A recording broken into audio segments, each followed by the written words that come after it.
News has come to us that David Schwartz will be leaving his job as CTO of Ripple at the end of this year. This is David Schwartz's post. I'll read it to you. Taking stock of the last 40 years is something that everyone does from time to time. It's been a crazy ride. I have worked as a consultant for the NSA, and now I'm keeping an eye on the early stages of Bitcoin. Then I worked on writing code for the XRP ledger with Arthur, Jed, and Chris. I worked at Ripple for more than 13 years now.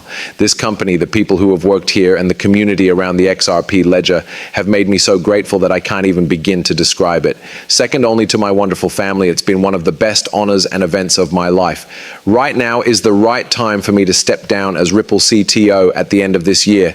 I'm excited to spend more time with my kids and grandchildren, and I'm also getting back into the hobbies I put on hold. But watch out, I'm not leaving the XRP group.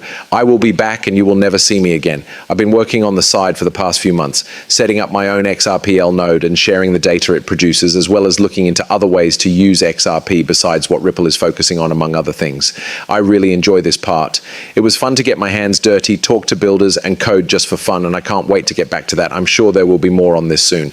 But now I want to thank Brad and Monica, two leaders who have been here almost as long as I have and are the heart of Ripple. Thanks to Chris, who leapt of trust and never looked back. A big thank you to Arthur, who always had great ideas. To everyone involved with Ripple X, ledger workers, community members, builders, and more. And it's been an honor to work with all of you. Thanks for everything you've done for the XRP system. I'm sure that the next group of leaders and builders like Dennis Gash, who is Ripple's Senior Vice President of Engineering, and too many others in the XRP community to name, will carry the torch. Even though I'm no longer CTO of Ripple, I will still be around and come and go from the office. And finally, Chris asked me to join Ripple's board of directors to help support the company's purpose and long-term goals. I agreed, and this is my last obligation at Ripple. I can't wait to meet the rest of the XRP community at events around the world. Joel Katz and a lot of people are responding to this. You taught me a lot about crypto and the XRP ledger, among other things, says Uvet. You are the parent of the XRP system. You really care about it and went out of your way to teach the ideas behind it. Don't be afraid to talk to people and make jokes. We'll see you at the XRP group event, and it looks like everyone is really backing this up. This makes me feel a lot.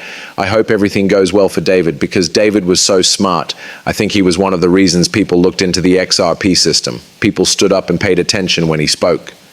Did they pay attention? He had a presence in a room full of smart people who just wanted to learn from him. And I don't think Ripple would be where it is now without David Schwartz. And I think it's great that David is going on to spend time with his family, his kids and grandchildren, and maybe work on something else. And if he thinks now is the right time to hire someone new as CTO, you have to back up the choices he makes. Monica Long did tell David Schwartz that this strong community and the ideas behind proof of association, the DEX, smart escrow, and ongoing auction in an AMM would not exist without him. I could keep going. I really admire your honesty, creativity, sense of fun, and modesty. Since you are taking your time to explain the Merkle trees to me, would you show me every day starting with the first week at Ripple? There's no doubt that you've always been ahead of your time, and I can't wait to see what you come up with next, to see what the future holds. I'm going to check to see if Brad Garlinghouse has said anything about this yet. Okay, here you go. This is from Brad. I think he is the smartest and funniest person I know. He is an early adopter of cryptocurrency who had the confidence and vision to see what others couldn't. You are a star. David, thank you for everything you've done for the business world, Ripple, and the XRP system. We will always be grateful and amazed by how much of an effect you had. But I'm not going to take our weekly check-ins off the plan, and I'm glad you won't be. I'm still going to remind you to check in every week. Thank you, and I hope you won't be too far away when you join the Ripple board and continue to help shape what we're building with your deep crypto knowledge and advice. What does this mean? You're now my boss. Because David is going to be on the board, he says that. Let's listen to what Chris Larsson has to say. Look at this. Chris Larsson hasn't said anything yet. Also, I don't know, how do you feel about this? Tell me in the comments. I'm going to read all of them. How does David Schwartz make you feel? Yes? Would you still be a part of the XRP group if David wasn't there? I'd love to understand better. Maybe you know something about David because you met him or heard something he said. Please let me know. Okay. Oh, that's really sad. It's really sad. I actually think David is one of my favorite people to watch and listen to in the crypto space. I also think Ripple will miss how smart he was. The person they choose to fill his job will be interesting to see. Can you replace David Schwartz? Personally, I think that's pretty hard to do. That being said, let's move on to some other news, guys. One part of the Ripple DBS Franklin Agreement of Understanding that was not looked at closely enough. Across 4 areas it goes: repo and stable rules from the Monetary Authority of Singapore, the Singapore SEC, the US NYDFS, and and RLUC give their support, and the EU's MiCA SFTTR in Franklin offers it in Lux Island. It shows that tokenized money market funds can be used as collateral for global exporters. So this is the story that Rath Economin was talking about. I'll read you some of this. Franklin Templeton is going to start an ETF that will track the spot price of XRP. The Franklin XRP Trust filing aims to give buyers access to XRP without having to directly hold the digital asset. This shows that institutions are becoming more interested in cryptocurrencies other than Bitcoin and Ethereum.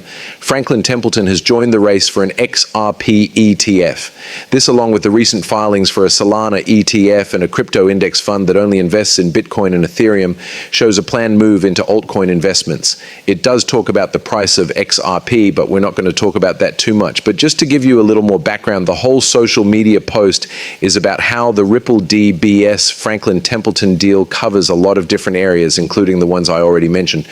The Block's Z story confirms Franklin Templeton's official S1 registration for the ETF that aims to give US investors access to XRP without holding it. The best way to get an ETF approved is through the Trump administration and the SEC's changed view on digital assets. That's part of the big step forward here. But the $7.4 trillion market is backed by the money market. It's possible that if we can get 10% to 20% of that trade to happen on the XRP ledger, it could be worth over $1 trillion. Also, Monica Long, I did see this community post where Monica Long says that XRP is being actively considered for liquidity integration by a number of global banks. I did check this for accuracy. There is a lot of proof, and as of September 2025, several global banks are actively looking at XRP as a way to add liquidity to their systems.